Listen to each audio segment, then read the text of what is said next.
We deal with things that stress us in jiu-jitsu all the time. Stress can be positive or negative. It all really comes down to our perception of the situation.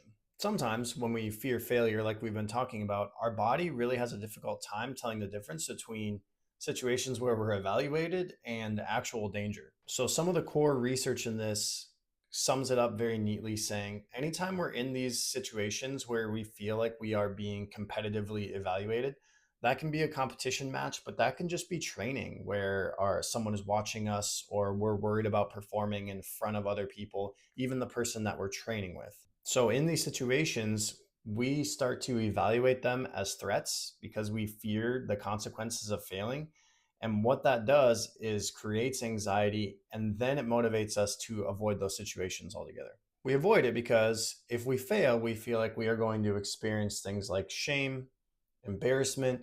We may feel like maybe we don't have a very certain future in the sport, like I'm never going to get good at this, I can't do this, things like that.